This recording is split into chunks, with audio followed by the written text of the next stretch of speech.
আজকে আমরা বিএফ শাহিনের একটা কলেজের প্রশ্ন সলভ করব। এই বছরের টেস্ট পরীক্ষায় আসা বিএফ শাহিন কলেজ যশোর। তোমরা অলরেডি প্রশ্নটা দেখতে পাচ্ছ। তো এখানকার আমরা দৃশ্যকল্প একের প্রশ্নটা আজকে সলভ করব। যেখানে তোমরা দেখতে পাচ্ছ একটা অর্ডার লিস্ট এবং আনঅর্ডার লিস্ট দুইটার সংমিশ্রণে করা একটা প্রবলেম, যেটাকে আমরা আসলে বলতে পারি নেস্টেড অর্ডার লিস্ট। মানে আমরা এখানে অর্ডার লিস্ট এবং আনঅর্ডার লিস্ট দুইটাকে মিক্সড করছি, মানে এই প্রশ্নের ভিতরে দুইটাকে মিক্সড করা হয়েছে। এই দুইটা মিক্সড কোশ্চেনকে কিভাবে তোমরা আসলে আউটপুটে আনবা ইনপুট দিয়ে, সেই ইনপুটটাই আজকে আমি এই ভিডিওটাতে দেখাবো। তো চলো শুরু করি। প্রথমে তোমাদের এটা জানতে হবে যে এইচটিএমএল এর শুরুতে হচ্ছে কি লিখতে হয়, এইচটিএমএল লিখতে হয়, এটা তোমরা সবাই জানো। তারপর আমরা ডাইরেক্টলি বডিতে চলে যাব। তো এখানে কোনো বর্ডার টর্ডার নাই, টেবিল বর্ডার এরকম কিছু লিখতে হবে না। তো আমাদের যেহেতু অর্ডার লিস্ট, তো আমরা ডাইরেক্টলি চলে যাব ওএল ট্যাগ। ওএল মানে হচ্ছে অর্ডার লিস্ট। টাইপটা দেখো আমার হচ্ছে এবিসিডি টাইপ। তো এখানে দুই ভাবে জিনিসটা করা যায়, আমি একটা ভাবে তোমাদের দেখাচ্ছি। টাইপ, যেহেতু আমাদের বড় হাতের অক্ষর এবিসিডি, সেজন্য আমরা এ নিব। কিন্তু দেখো এখানে ঝামেলাটা হইলো এটা শুরু হয়েছে সি থেকে। তো আমার এখানে স্টার্ট আর একটা অ্যাট্রিবিউট এখানে অ্যাড করতে হবে, যেটা সি হচ্ছে, খেয়াল করে দেখো, এ বি সি। তার মানে এটা যদি 1 নাম্বার হয়, এটা 2 নাম্বার হয়, তাহলে 3 নাম্বার থেকে আমার স্টার্ট হচ্ছে, তাহলে আমি এটা 0 3 দিলাম। তো basically A B C D হইলে সবাই পারে, বাট এখানে প্যাচটা হচ্ছে যে আমার একটু পরের থেকে সিরিয়ালটা করছে। এইসব ক্ষেত্রে হচ্ছে তোমার এই যে এক্সট্রা এই স্টার্টের বিষয়গুলো আনতে হয় এবং টাইপটা এইভাবে লিখতে হয়, ঠিক আছে? তো এখানে তোমাদের এটা যদি করতে যাও, তাহলে আমার লিস্ট আছে কয়টা?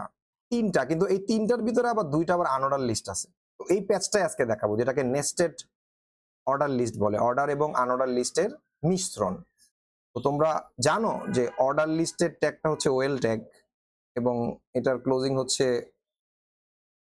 ওএল, এবং এটা কিন্তু কন্টেইনার ট্যাগ। ট্যাগ আবার দুই প্রকার, একটা হচ্ছে কন্টেইনার ট্যাগ আর হচ্ছে এমটি ট্যাগ। কন্টেইনার ট্যাগ দিয়ে আমরা শুরু করবো। যেহেতু আমাদের প্রথমে কফি আছে, তো এলআই মানে হচ্ছে লিস্ট, আমরা কফিটা দিয়ে ফেলবো।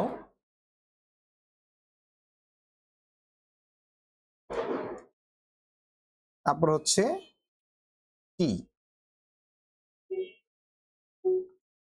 আচ্ছা, টি দেওয়ার পরে দেখো আমাদের আনঅর্ডার লিস্ট ঢুকে গেছে, কিন্তু আমাদের অর্ডার লিস্টটা ক্লোজ করা যাবে না। কেন? কারণ আমাদের এই আনঅর্ডার লিস্টের পরে আবার একটা অর্ডার লিস্ট আছে, যার কারণে আমরা আনঅর্ডার লিস্টে ঢুকে যাব। এখন ইউএল আনঅর্ডার লিস্ট হচ্ছে, ইউতে হচ্ছে আনঅর্ডার, এল হচ্ছে লিস্ট, ইউএল। তো এখানে আমার টাইপটা যেটা ইউএল টাইপ, যেটা মানে যেটা শেপ, সেই শেপটা হচ্ছে ডিস্ক শেপ। তোমরা দেখতে পাচ্ছ গাঢ় করা, এটা আমরা লিখবো ডিস্ক। এখন এটা লিস্টে আছে দুইটা, ব্ল্যাক আর গ্রিন। এলআই দিয়ে লিখবো ব্ল্যাক, আরেকটা এলআই দিয়ে লিখবো গ্রিন। তো এটা আমরা একটু উপরে লিখতেছি, এই যে আগের লেখাগুলো আমি মুছে ফেলতেছি।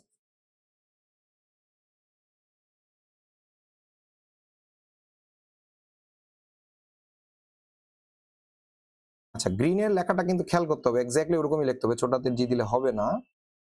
কারণ আমার এটা হচ্ছে আউটপুট, তো আউটপুটের উপর ভিত্তি করে হচ্ছে আমার ইনপুটটা বানাইতে হবে। আচ্ছা, গেল এলআই গেল। এখন আমার কিন্তু আনঅর্ডার লিস্ট কিন্তু শেষ, আর নাই, এজন্য ইউএল ট্যাগটা আমি ক্লোজ করে দিব। কিন্তু আমি কিন্তু ওয়েলটা ক্লোজ করি নাই। এখন যদি আমি এলআই লিখি, এটা কিন্তু আবার অর্ডার লিস্টের এলআই কাউন্ট করবে। এইটাই হচ্ছে এটা ট্রিকটা, নেস্টেড অর্ডার লিস্টের ট্রিক বা নেস্টেড লিস্টের ট্রিক। সেটা হচ্ছে মিল্ক। এবার এলআইটা ক্লোজ করলাম। এই মিল্কটা কিন্তু এই যে আমার টি আর কফি যে সি আর ডি ছিল, এটা কিন্তু অটোমেটিকলি ই দেখাবে। এবং এরপরে হচ্ছে আমার অর্ডার লিস্টটা ক্লোজ করতে হবে, দেন বডি ক্লোজ, তারপর হচ্ছে এইচটিএমএল ক্লোজ। এটা করলে হচ্ছে আমার এই আউটপুটটা দেখাবে। তো এটাই ছিল আজকের ভিডিওর আলোচ্য বিষয়, যেটা দৃশ্যকল্প এক, মানে গ নাম্বার প্রশ্নটার উত্তর আমি দিলাম। এবং পরবর্তী ভিডিওগুলোতে আমরা এরকম টেবিল, তারপর হচ্ছে ইউনিকোড, আস্কি কোড, বিভিন্ন ধরনের information communication and technology issue নিয়ে আমি কথা বলবো, এবং এর পাশাপাশি ম্যাথ নিয়েও আমি কথা বলবো। এবং যত ধরনের educational staff, informative staff, any kinds of information টাইপের রিলেটেড বিষয়, সেটা একটা বুক রিভিউ হইতে পারে, সেটা একটা কোনো লিজেন্ডারি ব্যক্তির বিভিন্ন পার্সোনাল যদি সেখান থেকে শেখার মতো কিছু থাকে সেটাও আমি আলোচনা করতে পারি। তো আমার কন্টেন্ট গুলো সাধারণত এই ধরনের কন্টেন্টই হবে। হ্যাঁ, আর আমি আপাতত এই ভিডিওগুলো হচ্ছে তোমার ফেসবুক, ইনস্টাগ্রাম, ইউটিউব এবং সর্বশেষ হচ্ছে টিকটকের ভিতরেও আমি এই পড়ালেখা সংক্রান্ত ভিডিওগুলো দিতেছি। তো সবাই আমার এই চ্যানেলের সাথে থাকবা। সকলকে অসংখ্য ধন্যবাদ ভিডিওটি দেখার জন্য।